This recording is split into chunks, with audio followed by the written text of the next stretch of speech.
Hi friends, ರೇಖಾ smart ಫ್ಯಾಮಿಲಿಗೆ ತಮಗೆಲ್ಲ welcome back ಹೇಳ್ತೀನಿ. ಎಲ್ಲರೂ ಖುಷಿಯಾಗಿ ಆರಾಮಾಗಿ ಇದ್ದೀರಾ ಅಂತ ಭಾವಿಸ್ತೀನಿ. ಹಾಗೆ ಗುರು ರಾಯರ ಬಳಿ ಕೇಳ್ಕೊತೀನಿ, ಎಲ್ಲರನ್ನೂ ಕಾಪಾಡು ತಂದೆ, ಯಾರನ್ನೂ ಕೈ ಬಿಡಬೇಡ ಅಂತ. ತುಂಬ ದಿನ ಆಯಿತು ನಾನು ಯಾವುದೇ ವಿಡಿಯೋ ಅಪ್ಲೋಡ್ ಮಾಡಿಲ್ಲ. ಹಾಗೆ ಯೂಟ್ಯೂಬ್ ಸ್ಟಾರ್ಟ್ ಮಾಡಿನೂ ತುಂಬ ದಿನ ಆಗಿಲ್ಲ ಫ್ರೆಂಡ್ಸ್. ಸಮಯದ ಅಭಾವದಿಂದ ವಿಡಿಯೋ ಕಂಟಿನ್ಯೂ ಮಾಡೋಕ್ಕಾಗಲಿಲ್ಲ. ಪ್ಲೀಸ್ ನನಗೂ ಸಪೋರ್ಟ್ ಮಾಡಿ ಫ್ರೆಂಡ್ಸ್. ಹಣಕ್ಕಾಗಿ ಅಲ್ಲ, ನಿಮ್ಮೆಲ್ಲರಲ್ಲಿ ನಾನು ಕೂಡ ಒಬ್ಬಳು ಬೆಳಿಬೇಕು ಅಂತ ತುಂಬ ಆಸೆ. ನಿಮ್ಮೆಲ್ಲರ ಮೆಚ್ಚುಗೆ ಸಿಗಲಿ ಅನ್ನೋ ಬೈಕೆ ಫ್ರೆಂಡ್ಸ್. ಪ್ಲೀಸ್ ಸಪೋರ್ಟ್ ಮಾಡಿ, ಶೇರ್ ಮಾಡಿ ಹಾಗೂ ಲೈಕ್ ಮಾಡಿ ಫ್ರೆಂಡ್ಸ್. ಬನ್ನಿ, ನಾನು ಈಗ ಮಾತಾಡೋಕ್ಕೆ ಬಂದಿರೋ ಟಾಪಿಕ್ ಬಂದುಬಿಟ್ಟು ಅಮ್ಮನ ಬಗ್ಗೆ. ಅಮ್ಮನ ಅಂದ ತಕ್ಷಣ ಯಾರ ಕಣ್ಣು ತುಂಬಿ ಬಂತು ಕಮೆಂಟ್ ಮಾಡಿ. ತಾಯಿನ ಬಿಟ್ಟು ಅವಳನ್ನು ನೋಡದೆ ಯಾವುದೋ ಕಾರಣಕ್ಕೆ ದೂರದಲ್ಲಿರೋ ಪ್ರತಿಯೊಬ್ಬರು ಕಣ್ಣಲ್ಲೂ ನೀರು ಬಂತು ಅಂತ ನನಗೆ ಗೊತ್ತು. ಹಾಗೇ ನಿಮ್ಮನ್ನು ಅಳಿಸ್ಬೇಕು ಅಂತ ಹೀಗೆ ಹೇಳಿಲ್ಲ. ಬೇಜಾರಾಗಿದ್ದರೆ ಸಾರಿ. ನನಗಂತೂ ಮದುವೆ ಆಗಿದೆ, ಮಕ್ಕಳಾಗಿದ್ದಾರೆ, ಅಮ್ಮ ಅಪ್ಪ ಇದ್ದಾರೆ, ಬಟ್ ಬೇರೆ ಊರಲ್ಲಿ. ಆದರೂ ನನ್ನ ಅಮ್ಮ ನನಗೆ ಪ್ರತಿದಿನ ಪ್ರತಿ ವಿಷಯದಲ್ಲೂ ಸಪೋರ್ಟಿವ್ ಆಗಿದ್ದಾರೆ. ತುಂಬ ಧೈರ್ಯ ಮತ್ತು ಶಕ್ತಿ ಕೊಡ್ತಾಳೆ. ಅದೆಂಥ ಕಷ್ಟ ಇದ್ದರೂ ನನಗೆ ಮೊದಲು ನೆನಪಾಗೋದು ನನ್ನ ತಾಯಿ. ಅಟ್ಲೀಸ್ಟ್ ಭೇಟಿಯಾಗೋಕ್ಕಾಗಿಲ್ಲ ಅಂತಂದರೂ ಫೋನ್ ಮುಖಾಂತರ ನನಗೆ ಸಮಾಧಾನ ಮಾಡ್ತಾಳೆ. ಬಟ್ ನನಗೆ ನನ್ನ ತಾಯಿ ಎದುರಿಗೆ ಅಳೋಕ್ಕಾಗಲ್ಲ, ಕಷ್ಟ ಹೇಳ್ಕೊಳಕ್ಕಾಗಲ್ಲ. ಯಾಕೆಂದರೆ ನೋಡಿ, ನಮ್ಮನ್ನು ಜೀವ ಕೊಟ್ಟ ಮೇಲೆ ಒಂದು ಚಿಕ್ಕ ನೋವು ನಮಗಾದರೂ ಆ ತಾಯಿ ಜೀವ ಸಹಿಸ್ಕೊಳ್ಳಲ್ಲ ಅಲ್ವಾ ಫ್ರೆಂಡ್ಸ್. ತುಂಬ ನೊಂದ್ಕೊತಾಳೆ ಅಲ್ವಾ.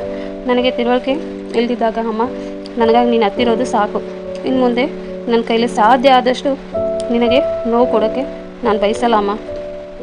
ಈ ಮಾತನ್ನ ನನ್ನ ತಾಯಿಗೆ ಹೇಳೋಕೆ ಇಷ್ಟಪಡ್ತೀನಿ ಫ್ರೆಂಡ್ಸ್. ನೋಡಿ, ಆಕಾಶಕ್ಕೂ ಎತ್ತರ ತಾಯಿ ಪ್ರೀತಿ, ಸಮುದ್ರಕ್ಕೂ ಆಳ ಆ ತಾಯಿ ಮಮತೆ ಅಲ್ವಾ.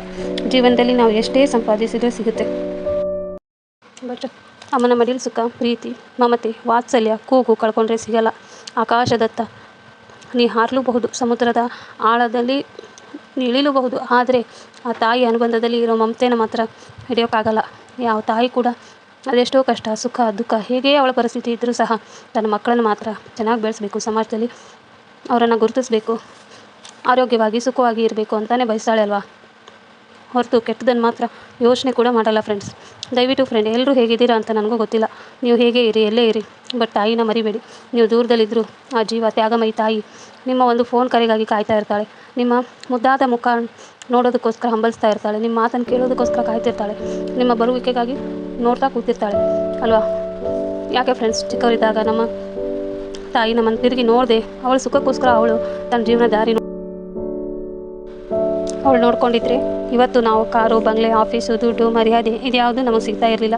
ಇನ್ನೊಂದು ಮುಖ್ಯವಾಗಿ ನಾವು ಎಷ್ಟೇ ಎತ್ತರ ಸ್ಥಾನಕ್ಕೆ ಬೆಳಿಬೇಕು, ಸುಖವಾಗಿರಬೇಕು ಅಂದರೆ ಅವಳ ಆಶೀರ್ವಾದ ನಮ್ಮ ಮೇಲೆ ಇದ್ದಾಗಲೇ ಬೆಳೆಯೋದಕ್ಕೆ ಸಾಧ್ಯ. ನೋಡಿ, ದಯವಿಟ್ಟು ಯಾರು ಇಲ್ಲದೇ ಇರೋರನ್ನು ನೋಯಿಸಬೇಡಿ. ಹಾಗೆ ತಂದೆ ತಾಯಿ ಇಲ್ಲ ಅಂದರೆ ಅದು ಬೇರೆ ಮಾತು, ನೀವು ನೊಂದ್ಕೋಬೇಡಿ ಫ್ರೆಂಡ್ಸ್. ಅವರು ಸದಾ ನಿಮ್ಮ ಜೊತೆ ಇದ್ದೇ ಇರ್ತಾರೆ.